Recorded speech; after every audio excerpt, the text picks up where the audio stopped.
മസ്ജിദുകൾ സംരക്ഷിക്കുന്നതിന് വേണ്ടി ജീവാർപ്പണം നടത്തിയവരാണ്. 18-ാം നൂറ്റാണ്ടിൽ ഒരു പള്ളി ഉണ്ടായിരുന്നു, മലപ്പുറത്തൊരു പള്ളി.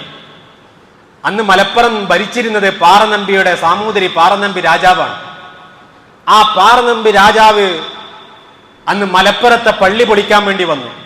അന്ന് മലപ്പുറത്തെ മുസ്ലിമീങ്ങൾ ഭൂരിപക്ഷമല്ല, ദുർബലരാണ്, അശക്തരാണ്. ആ മലപ്പുറത്തുള്ള 44 മുസ്ലിമീങ്ങൾ അന്ന് തീരുമാനിക്കുകയാണ്, വീട് വിട്ടിറങ്ങിയിട്ട് പള്ളിയിൽ വരികയാണ്. അന്ന് ഓലമേഞ്ഞ പള്ളിയാണുള്ളത് കേട്ടോ. ആ മലപ്പുറത്തെ കാക്കാരെന്ന് തീരുമാനിക്കുകയാണ്, യൂസുഫ് കാക്കാന്റെ നേതൃത്വത്തിലുള്ള 44 ആളുകൾ തീരുമാനിക്കുകയാണെന്ത്, നമുക്ക് വീടല്ല പ്രധാനം, നമുക്ക് അള്ളാഹുവിന്റെ ഭവനമാണ്, മസ്ജിദാണ് പ്രധാനം. അതുകൊണ്ട് പാറനമ്പി ഇങ്ങോട്ട് വന്നു കഴിഞ്ഞാൽ നമ്മുടെ ജീവൻ പോയിട്ടല്ലാതെ അള്ളാഹുവിന്റെ ഭവനത്തിനൊരു പോറലും ഏൽപ്പിക്കാൻ നമ്മൾ സമ്മതിക്കൂല എന്ന് പ്രതിജ്ഞ എടുത്തുകൊണ്ട് ഒരു മലപ്പുറത്തെ പള്ളിയിലേക്ക് വരിക. പാറനമ്പി സൈന്യവുമായിട്ട് കടന്നു വന്നു. മരിക്കാൻ തയ്യാറായി നിൽക്കുന്ന ഈ ആളുകളെ കണ്ടപ്പോൾ പാറനമ്പിയുടെ സൈന്യത്തിന് പേടിയായി. പാറനമ്പിയുടെ സൈന്യം പറഞ്ഞു, ഞങ്ങൾ തൽക്കാലം മാനം കാക്കാൻ വേണ്ടി പള്ളിയുടെ ഒരു ഓല കത്തിച്ചുകൊണ്ട് പൊയ്ക്കോളാം എന്ന് പറഞ്ഞു. എന്തായി 44 ദുർബലരായ ന്യൂനപക്ഷമായ ആളുകൾ പറഞ്ഞതെന്താ?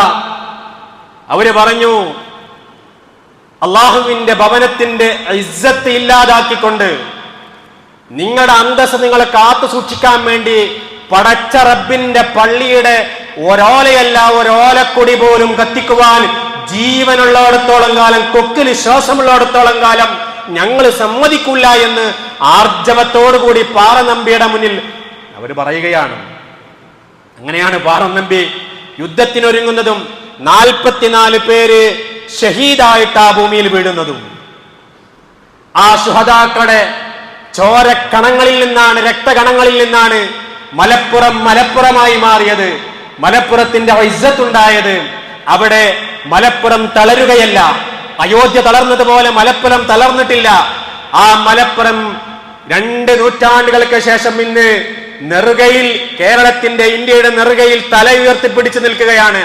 ഇസ്സത്തോടുകൂടി, അന്തസ്സോടുകൂടി, അഭിമാനത്തോടുകൂടി മുസ്ലിം ഭൂരിപക്ഷ ജില്ലയായിക്കൊണ്ട് ആ പൂർവികന്മാർ അവരുടെ മസ്ജിദിന് വേണ്ടി, അള്ളാഹുവിന്റെ ഭവനത്തിന് വേണ്ടി ജീവരക്തം നൽകാൻ സന്നദ്ധമായപ്പോൾ, ത്യാഗം ചെയ്യാൻ സന്നദ്ധമായപ്പോൾ പാറനമ്പി തന്നെ ആ കത്തിച്ച മസ്ജിദിന് പകരം വലിയൊരു മസ്ജിദ് അവിടെ ഉണ്ടാക്കി കൊടുത്തു എന്ന് മാത്രമല്ല, ആ ശുഹദാക്കളും ആ പള്ളിയും ഇന്ന് ചരിത്രത്തിന്റെ ഭാഗമായി മുസ്ലിം ഉമ്മത്തിന്റെ ഇസ്സത്തിന്റെ പ്രതീകമായി തല ഉയർത്തി നിൽക്കുന്നുവെങ്കിൽ എന്റെ പ്രിയമുള്ളവരെ, അള്ളാഹുവിന്റെ ഭവനം സംരക്ഷിക്കുന്നതിലൂടെ, അള്ളാഹുവിന്റെ ഭവനം ഇമാറത്ത് ചെയ്യുന്നതിലൂടെ, അള്ളാഹുവിന്റെ ഭവനത്തിന് വേണ്ടി ജീവനും ജീവിതവും സമ്പത്തും നൽകുന്നതിലൂടെയാണ് മുഅ്മിന് മുഅ്മിനാവുക, ഇസ്ലാമാവുക, ഇസ്ലാമിന് ഇസ്സത്ത് ഉണ്ടാവുക, നമ്മൾ അള്ളാഹുവിന്റെ അടുക്കൽ അംഗീകരിക്കപ്പെട്ടവരാവുക എന്ന പാഠമാണ് അള്ളാഹു റബ്ബുൽ ഇസ്സത്ത് നമുക്ക് നൽകിക്കൊണ്ടിരിക്കുന്നത്.